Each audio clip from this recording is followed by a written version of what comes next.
The Parable of the Orchard. There once was a good-hearted landowner. Early one morning, as he looked toward the east, beyond his lands, his awareness was lifted and he thought about the landscape, its vastness, and the apparent lack of abundance so prevalent beyond his borders.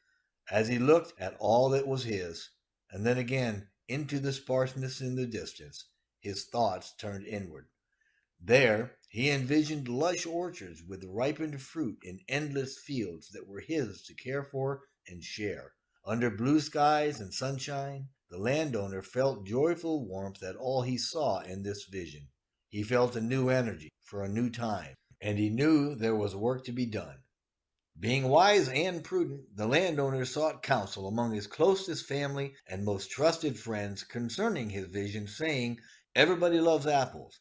Apples are used for everything all the time because they're so versatile. We've worked with many types of apples for many years, and together we know just about everything there is to know about them. I've got a rather simple vision to share with you for creating apple orchards that will produce a bountiful harvest of apples for ourselves and for those that will join our effort, and I would like you to help me make this a reality." So the landowner explained his vision of orchards, of inviting ethical workers, and of apples, lots and lots of apples. His friends and family liked the idea very much and agreed that planting an orchard would be good for the family and good for the workers. So the landowner set out to find the right kinds of seeds. After several weeks, he and those that were helping decided to use a type of seed called the Ashmead's kernel, a type of apple that they all knew and loved.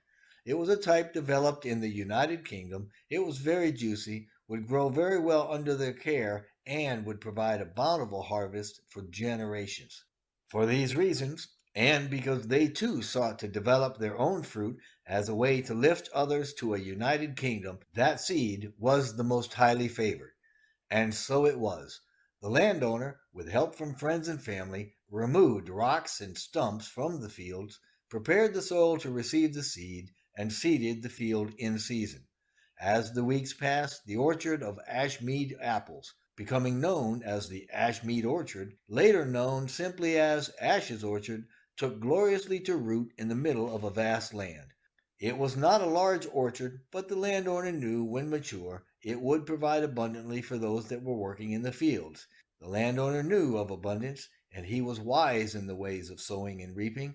He knew it could take many seasons for the orchard to yield mature fruit and knew it required continuous care, so he sought help from local workers to care for Ash's orchard.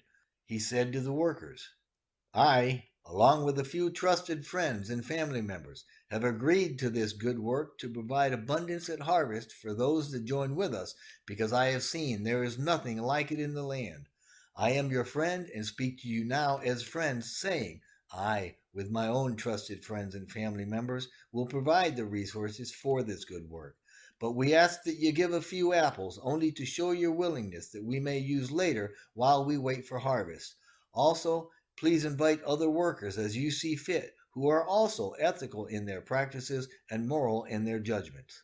And so it was.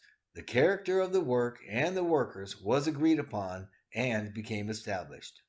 And as the workers came in, they brought with them some apples, and all of the apples which were brought with them were put into a tower for storage. And because the landowner lived in abundance and lacked for nothing, he provided safety for the apples.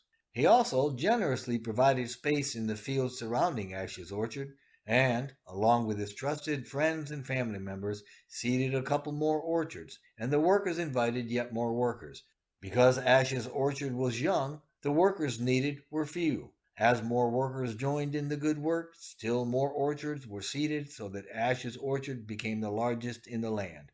And because the landowner himself was in abundance, he decreed the apples harvested from the whole of Ash's orchard be generously shared with all the workers and the workers' workers, even unto generations. For he had determined in his heart that was the purpose for which the ash orchard had been conceived and planted. And as still more workers came, each bringing with them a few apples, the apples went into the storage tower for safekeeping, such that the number of apples in the tower became very great. As time passed, because Ash's orchard was rooted in fertile ground and had excellent care, it grew much faster than expected. The unexpected growth caused the need for the thinning of some of the trees in the orchard to make sure of a ripe and robust harvest. For the landowner knew if this was not done, the fruit would be underdeveloped and tasteless.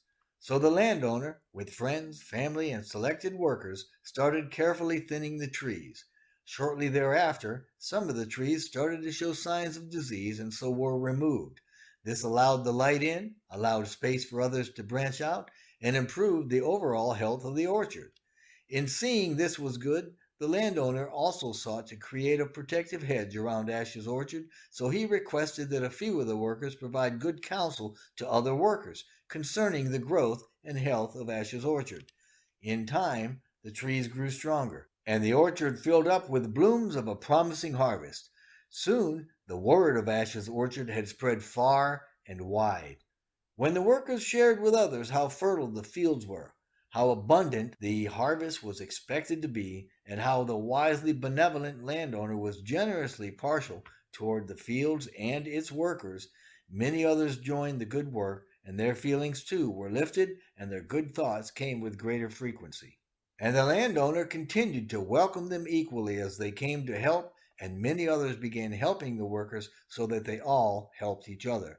As others nearby heard the workers talk about the greatness of the expected harvest, a great many of them responded to invitations from other workers and joined the effort. Some joined because of the workers' joy. Others joined because they needed apples or because they thought they might miss out on a good way to get lots of apples. But still others joined because they believed in the landowner's vision to bring abundance and prosperity to a united kingdom. So that was the way of it. A great orchard, consisting of many orchards, that produced a continuing harvest of apples sufficient to raise the abundance of a people in a kingdom united. But not all of the workers felt that way. Some workers lived in migratory communities and decided to leave the work and the orchard. Others were confused about what the landowner was trying to do, and likewise they left the work and the orchard. Still others had hoped for apples out of season and didn't want to tend the orchard until harvest, and they also decided to leave.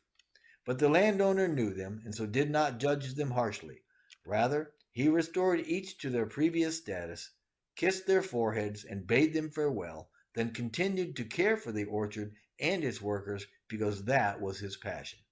The landowner enjoyed watching the work and the workers.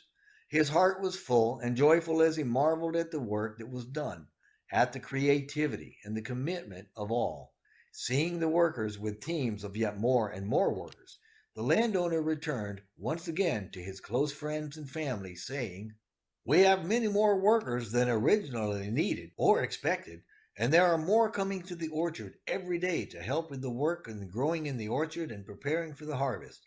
Because of this, and because these workers are now known to me and I have pledged for their abundance, we should plant still more orchards and connect them together by pathways so they can be easily traversed, easily tended, and managed. But I am in need of your help for this thing which I intend to do, which is to clear and make ready fields beyond the orchard for planting, and to seed them with a great variety of apples, so, through the work of those toiling in the orchards, and for all who will come later into the orchards, there will be provided a great value and a benefit that will be mutual to all." And the benevolent landowner's friends and family, because they loved and trusted the landowner, all agreed that more orchards would be planted for the sake of the workers and for the sake of those that would come afterward and for their friends and family. Immediately, the landowner obtained resources, decided the types of trees to plant, and readied the fields. So many more orchards, each with different types of trees that yielded different types of apples, were planted in the space beyond Ash's orchards to the north, the east, the south, and the west. And all the orchards were connected by pathways, and resources were brought in to automate the work done in the orchards. The landowner loved all that was created, so that his heart was in the midst of the work and the workers. So too the workers loved him. And even as Ash's orchard grew in greatness in those lands, and were greatly multiplied, so the number of workers in Ash's orchards were the greatest number of any orchard in the kingdom. And so it was that Ash's orchard became the most widely spread, wonderfully connected orchard in that entire kingdom. To this very day, Ash's orchards flourish. Its workers continue their good work, with many others joining that work daily. And the harvest season approaches as a blessing to and from the landowner, a gift for his family and all the workers, to compassionately lift them and their communities, even unto the end of the kingdom, into freedom and abundance for generations. And so it is.